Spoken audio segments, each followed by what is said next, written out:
नमस्कार भाइयों बहनों, मैं doctor Chandrapal MSc PhD DLitt IPS and IAS बोल रहा हूँ। लगता है आपको कितनी डिग्री वाले आदमी को जनता, आगरा की जनता हरा देगी। मुझे आश्चर्य होता है कि अगर हरा भी दिया, 3 बार पहले भी हरा चुकी है, तो मैं समझूंगा कि फिर अच्छे सच्चे ईमानदार लोगों के कोई चुनाव में भाग लेने की आवश्यकता नहीं प्रतीत होती। फिर तो केवल अपराधी और भ्रष्टाचारी, परिवारवादी और सांप्रदायिकतावादी ऐसे लोगों की आवश्यकता होगी देश में। ये शुरू से हमारी पार्टी जब बनी थी, सेक्रेटरी एमएसएमई रिटायर हुआ था, मनमोहन सिंह साहब ने भी कहा था कि कोई भी पोस्ट ले लो। हमने सोचा कि पोस्ट से लेते हुए तो हमें 41 साल काम करते हो गए, अब थोड़ा सामाजिक काम किया जाए।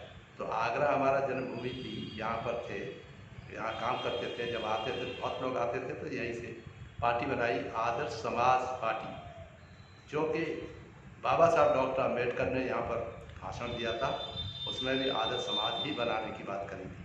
मगर समाज इतने सालों के अनुभव करने के बाद मुझे महसूस होता है कोई सुधार नहीं हुआ। बाबा साहब की प्रतिज्ञाएँ, बाबा साहब की बातें वैसे की वैसी रखी हुई। अब आश्चर्य ये होता है कि कहाँ से आदमी आएंगे जो आगरा के लोगों को सुधार करेंगे। भ्रष्टाचार में किस तरह से धन देखा गया है और पकड़ा गया है, ये आश्चर्य की बात है, बड़े शर्म की बात है। और आगरा के जो गरीब लोग हैं वो वंचित रहते हैं, उनके पास खाने तक के लिए पैसे नहीं हैं। और दूसरी तरफ अपार धन निकल रहा है। हमने यहाँ लेदर कम्प्लेक्स की स्थापना की थी, सेक्रेटरी गवर्नमेंट ऑफ इंडिया। उस लेदर कम्प्लेक्स को अधूरा बीच में बड़े बड़े लोगों को रुकवा दिया, क्योंकि वो गरीबों का ही मकसद था, गरीब ही उससे आगे बढ़ते, उसको भी रोक लगा रखी है। और ये अब जो है धन निकलता है तो वो है पर्चा सिस्टम में। सबसे पहले हम प्लानिंग कमीशन थे भारत सरकार में, तो यहाँ कमेटी लेके आए थे। उस समय ये बताया, लिखा था हमने इनको, इनकम टैक्स कमिश्नर वगैरह को, कि इसमें बहुत बड़ा धन, काला धन का प्रयोग होता है, इसको चेकअप करना चाहिए। और मैं समझता हूँ उसमें ज़रूर ही कोई न कोई निर्णय हुआ होगा और जाँच हुई होगी। अब पर्चा सिस्टम से ये है कि यहाँ के जो काम करने वाले जाटव समाज के लोग थे, मुस्लिम समाज के लोग थे, गरीब जूता बनाते थे, वो अपने बेचने जब जाते थे तो सीधे पैसे न दे करके उनको पर्चा पकड़ा दिया जाता था कि भाई आप जो है कुछ दिन के बाद आइए, ये पर्चा ले जाइए, ये आपको पैसे की गारंटी है।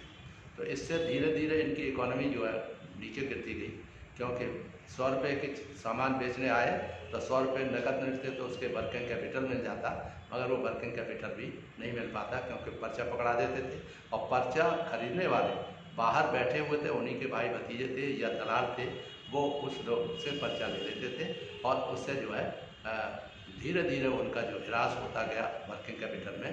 और आज जाटव समाज के जूता बनाने वाले जो छोटे वाले हैं, उनकी क्या दुर्दशा है, इसे देख के मुझे आश्चर्य होता है कि मेरे प्रयासों पे अब तक जो भी मैंने किया लेदर के काम करने वालों के लिए, क्योंकि सारी इकोनॉमी आगरा की जो है लेदर जूते बनाने वालों के आधार पर आधारित है।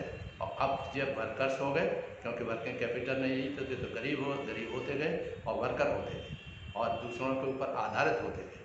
आज फिर मुझे प्रसन्नता है कि पर्चा सिस्टम को इनकम टैक्स कमिश्नर धीरे से उसे चेक करा रहे हैं, और अच्छी तरह से इसको चेक कराइए गहराई से।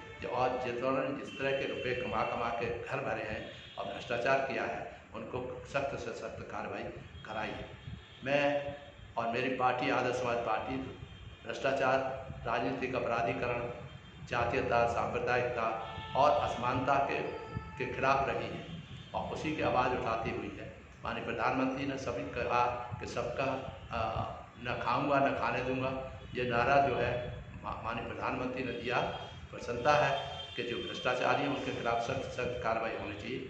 मगर देखा ये लोग ये शिकायत करते रहते हैं कि माननीय प्रधानमंत्री के भी तो पार्टी में तमाम धनाढ़ लोग हैं, तमाम बेईमान लोग हैं, और उनके खिलाफ तो कार्रवाई नहीं होती। तो मुझे चुप रहना पड़ता है। तो मैं समझता हूँ माननीय प्रधानमंत्री इससे अच्छी तरह से लोगों को अवगत कराएंगे कि जनता में ये भ्रम दूर होगा तो उनका फायदा होगा। दूसरा, जितने भी हैं ये भ्रष्टाचारी लोग, वो दूसरों पर अच्छे लोगों को आने नहीं देते राजनीति। कारण वो समझते हैं कि अगर ये आ गए तो हमें कौन पूछेगा। इसलिए हमने देखा अपने इस इलेक्शन में कि जो कुछ भी नहीं थे उनको ज़बरदस्ती टिकट दे दे के मेरे खिलाफ खड़ा किया है। जिससे कि मैं हार जाऊँ, कोई बात नहीं, 3 हार चुका था, एक चौथा भी हार जाऊँगा, कोई दिक्कत नहीं, मगर मैं अपने समाज को आगाह करना चाहता हूँ कि ये आपके लिए कब्र खोदने जैसा होगा और उसी तरह से होगा। जैसे कि आप कुछ भी करते रहिए, आपका सुधार कभी हो ही नहीं सकता। जय भीम, नमो बुद्धाय।